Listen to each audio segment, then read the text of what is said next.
भगवान कृष्ण गीता में कहते हैं, जो हुआ अच्छा हुआ, जो हो रहा अच्छा हो रहा है, जो होगा अच्छा होगा। जो चीज़ आपके हाथ में नहीं है उसको मन से निकाल देना चाहिए। काम होकर जो आपके हाथ में हो और हाथ से बाहर हो उसका साफ नहीं करना चाहिए, वरना आदमी परेशान हो जाता हुआ है। जो हमारे भाग्य में है वो चल कर के आएगा, और जो हमारे भाग में नहीं है वो आकर के चला जाएगा। ऐसा बहुत देखा गया हुआ है। कहते हैं होइए राम रचीरा खा, को तर्क बढ़ावे साखा।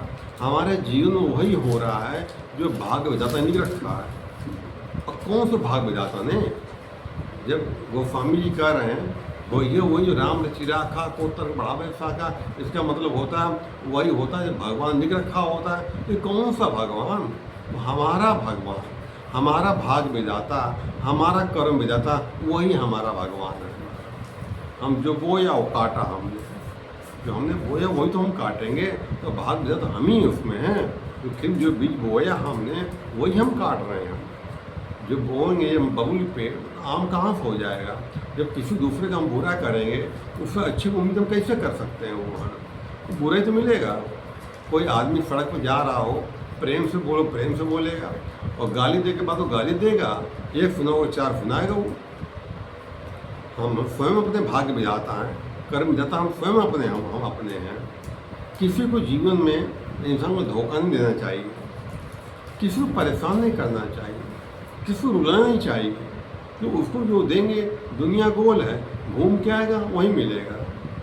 एक आदमी कहीं जा रहा था तो फलों का आम का फल का पेड़ लगा हुआ था, बहुत आम जो है नीचे नीचे लटक रहे थे। तो उसका मालिक, उसका जो दुकान पेड़ का जो मालिक था वो कहीं गया हुआ था। ये देखता कोई देख नहीं रहा है, इसने आंखों से देखा कि कोई देख नहीं रहा, पेड़ फल लगे हुए, आंखों से देखा।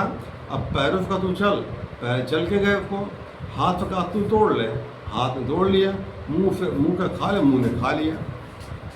तब तक जिसका पेड़ था वो आया और उठाया लाठी, दो चार लाठी पीठ पे मार दिया उससे। चोरी कर रहा था, चोरी करके लाठी पीठ पड़ी, पीठ का कोई कसूर नहीं। आंखों में देखा, पैर चल के गए, हाथ ने तोड़ा, मुंह ने खाया, पीठ का कोई कसूर नहीं, लाठी पीठ पड़ी। अच्छा, लाठी पीठ पड़ी तो आँख से आंसू आए, देखा इन आँखों से था, घूम के वहीं पे आए। तो दुनिया गोल है, जो करोगे वो आपके आगे आएगा। बहुत लोग, आप लोग देखते हो बहुत लोग कि आदमी पाप कर्म कर रहा है, ठीक ठाक है, मौज मस्ती मार रहा है, गलत काम कर रहा है, लेकिन ठीक ठाक दिखाई पड़ रहा है, सब कुछ सुखी है, संपन्न सब कुछ है। ऐसा क्यों हो रहा है? तो पिछली पुण्य कमाई उसकी जमा है, पिछले पुण्य कमाई उसकी जमा और खर्चा कर रहा हुआ है। जैसा पैसा बैंक में जमा अपना है, जरूरत पड़ी जाकर निकाल रहा है, वो हमारा साथ देता है, लेकिन वही पैसा खत्म हो जाता है तो बैंक दोबारा पैसा नहीं हमको देता हमारा। हम जो कर रहे हैं, हम जो भी कर्म करो तो सोच परख के करो, जो मैं कर्म कर रहा हूँ किसी नुकसान तो नहीं है, कोई परेशान तो नहीं होगा इससे, किसी दिल तो नहीं दुखे, किसी दुखेगा, तो हमारा काम सही होगा, तो सही होता हमारे। यही पूजा पाठ है, यही है सबसे बढ़िया कर्म। स्वकर्म करना कोई बड़ा पूजा पाठ है। भगवान की पूजा पाठ करो ना करो कोई ज़रूरत नहीं, लेकिन कर्म अच्छे करो, इसलिए कर्म को ही पूजा कहा गया हुआ। भगवान हमारे कर्म में खुश होता है, लेकिन पूजा पाठ करके खुश नहीं होता है।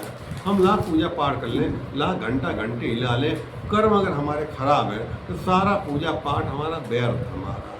बहुत लोग माथे लंबे लंबे टीका लगाए रहते हैं, सब गलत काम करते हैं, क्या फ़ायदा मिलता है इससे? गलत कर्म हमेशा दुख ही देता हुआ है। ये प्रकृति का नियम ये है। गलत काम का परिणाम गलत होता है, अच्छे काम का अच्छा परिणाम होता है। और सारा संसार जानता है, सब कुछ जानता है, फिर भी गलत काम करता है। वो सोचता है मैं करूँ, कोई देख नहीं पाएगा, कोई पकड़ नहीं पाएगा, कोई कुछ कर नहीं पाएगा। ये अज्ञानता मूर्खता उसकी है। जब आदमी को अच्छा काम करता है, चार लोगों को दिखाता है मैं अच्छा कर्म कर रहा हूँ, जब बुरा कर्म करता है आगे पीछे देखता कोई देख नहीं रहा है, भूल जाता है परम पिता परमात्मा सब कुछ देख रहा है, उससे कुछ छिपा नहीं है। बंद कमरे में चोरी करो तो परमात्मा देख रहा है, तो क्या सोचो वो भी परमात्मा जानता हुआ है। इसलिए कहते हैं ना, अपने जीवन को ईमानदारी से जियो, अच्छे कर्म करो, यही सबसे बड़ी पूजा है, मेहनत है। हो सके आप अगर नौकरी वाले हैं, व्यापार वाले हैं, महीने तनख्वाह मिलती है, अपना कुछ अंश दान गरीबों को करना चाहिए। तो जानवर कुछ खिला दो, किसी भिखारी को दे दो, कुछ अंश अपना दान करना चाहिए। दान देने में कभी कमी नहीं होती, कभी घाटा नहीं होता है। जिसको आप दान देंगे तो खाने पीने का, कपड़ा, कुछ भी दे दिया, कुछ दे दिया, जिसको आप देंगे उसका रोम रोम आशीर्वाद देता आपको। वो आशीर्वाद कहीं व्यर्थ नहीं जाता हुआ है।